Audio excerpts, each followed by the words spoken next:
है जी। क्या कुछ कहना चाहते हो? जी गल है मौलवी साहब। हाँ हाँ कहो जी। अच्छा मतलब इंशाअल्लाह ऐसे की नमाज कहो क्या कुछ मौलवी साहब गल है। हाँ कहो कुछ बड़ी गल है। कहो कुछ मौलवी साहब एक हिंदू बुढ़ी रह गई है।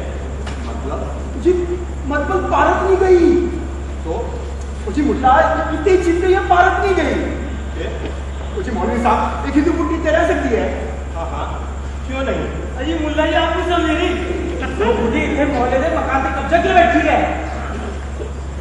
वो तो एक खुदाबंदी है कि मुश्रिकों में से अगर कोई तुमसे पनाह मांगे तो उसे पनाह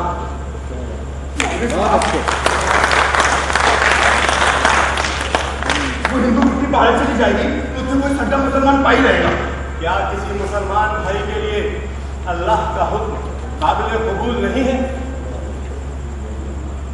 अच्छा साढ़े मुसलमान भाइयों का क्या में कह दे साढ़े दिल में करते दिया मार कर लिया है किसी हिंदू का आपका बर्दाश्त नहीं करेंगे।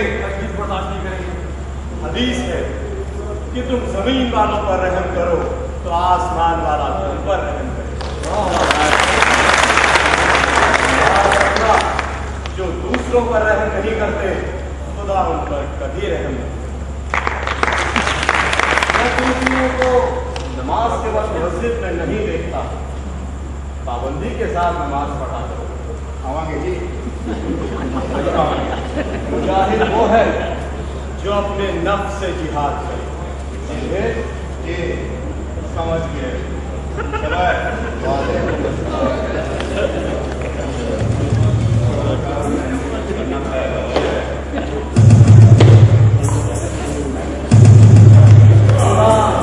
तुम्हें नेक रास्ते पे चलने की तौफीक अता करे।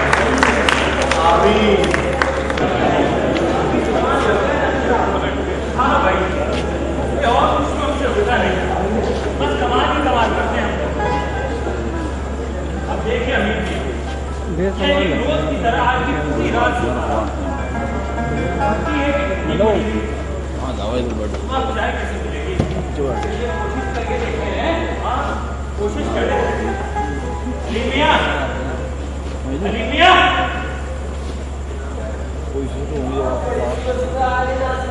सुबह अरे भाई सुबह कहाँ हुई है? क्या ये सुबह नहीं है? अरे भाई जो रात में सोया हो उसी के लिए तो सुबह होती है। नहीं भैया बस वही पूरी रात आवारा कर दी और 5 शेर की गजल की नजर हो गई। वैसे भी आप सोते कहाँ हैं नासिर साहब? रातें किसी छत के नीचे सोकर बर्बाद कर देने के लिए तो नहीं होती। क्यों नासिर साहब? वो इसलिए कि रात में ही दुनिया के सारे अहम काम होते हैं।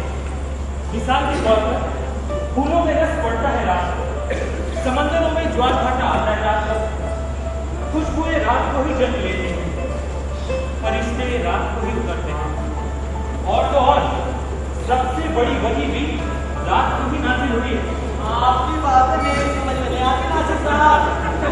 अरे इसका मतलब ये तो नहीं कि चाय नहीं पिलाओगे? बैठे बैठे जरूर बस 2 मिनट में तैयार होती है। नासिर साहब नौकरी वगैरह का सिलसिला लगा। नौकरी अरे भाई शायरी से बड़ी भी भला कोई नौकरी होती है? शायरी नौकरी कहाँ होती है नासिर साहब? अब देखिए दूसरे लोग 8 घंटे काम करते हैं, कुछ लोग 10 घंटे काम किया करते हैं, कुछ बेचारों से तो पूरे 12-12 घंटे काम लिया जाता है। लेकिन आप हम शायरों को देखिए जरा, पूरे 24 घंटे की नौकरी किया करते हैं। सारी रात आप काज रहे हैं। अब तो कोई दादा गलत गाने के पास चली गई। चलिए एक दादा गलत सुना अर्ज किया है।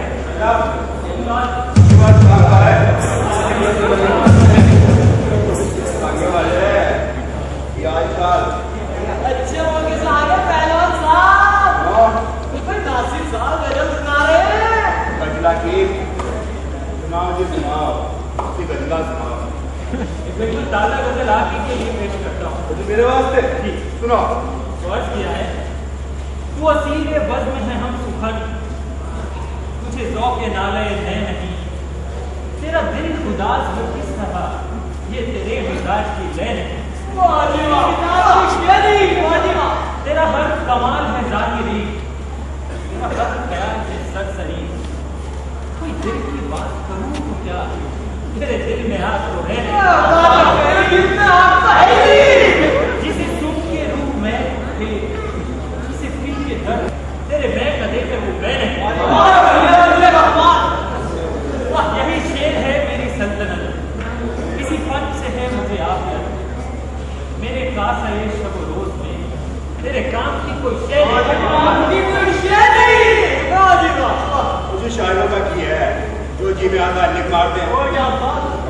मैंने तो लगता है सब झूठ बोलते हैं। अरे तुम उसे इसलिए झूठ कहते हो क्योंकि मेरी कोई पल्ले नहीं पड़ता। बताने वाले पल्ले नहीं पड़ता। पाकिस्तान में कुफ्र फैलना तो मैं शायद क्या हो? वो हिंदू बुद्धि रोज रावी में स्नान जाती है, पूजा करती है, हम सब लोग फेंका दिखाती है, हमसे कुछ नहीं होता। कुफनी लौटी है। अगर इसे आपको मानते हैं तो आपकी नजर में ईमान का मतलब रोज रावी में ना नहाना, पूजा ना करना और किसी को अंगूठा ना दिखाना होगा। ये मतलब है क्या आपका? मतलब क्या? भला आपको समझाना किसके बस की बात है? जनाब वो हिंदू बुद्धि साढ़े घर में जाती है, साड़ी और के बच्चों नाल मिलती है, उन्हें अपने मजहब की गलत सिखाती है। तो किसी और मजहब के बारे में जानना कुफ्र है। मुझे चंगी गल है कि साढ़े गाँव बेटे हिंदू मजहब की गलत सीखे। अरे किसी और मजहब के बारे में मालूमात करना कुफ्र नहीं है। फिर भी बुरा तो है जी। बुरा भी नहीं। आपको शायद मालूम नहीं होगा कि कुरान में यहूदी और ईसाई मजहब का जिक्र है। वो जी ईसाई के यहूदी मजहब की गल और है, हिंदू मजहब की गल और है। फर्क है। अच्छा बताइए क्या फर्क है? ये फर्क जी बड़ा फर्क है। बताइए ना क्या फर्क है? बता सर। अजी फर्क है, बहुत बड़ा फर्क है। अच्छा अजी मैं कह रहा हूँ फर्क है तो फर्क है। अजी वो होता किसी लीडर भी क्यों डरे वो किसी से? उसने चोरी की है, उसने डाका डाला है, उसने किसी का कत्ल किया है। अजी पर सीए बर्दाश्त नहीं कर सकते। क्या बर्दाश्त नहीं कर सकते? किसी का न डरना बर्दाश्त नहीं कर सकते। इसका मतलब ये हो कि सब आपसे डरा करें। नासर साहब सौ किसी की एक गल है, उसने भारत क्यों नहीं भेज दिया दादा? क्यों? तुमने ठेका लिया लोगों को इधर से उधर भेजने का? अरे उसकी मर्जी है, वो चाहे यहाँ रहे और वो चाहे भारत जाए। अच्छा जी जी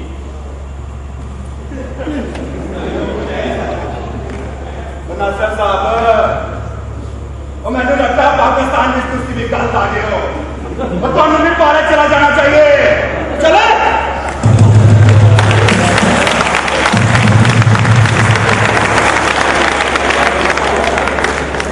मैं यही आईने वफा, दिल न किसी का दिखा, अपने भले के लिए चाहिए सबका भला। बिल्कुल ठीक कहा आपने नासिर साहब। यानी मैं एक बात बता, जी नासिर साहब, तुम मुसलमान हो? हाजी मुसलमान हूँ। तुम क्यों मुसलमान हो?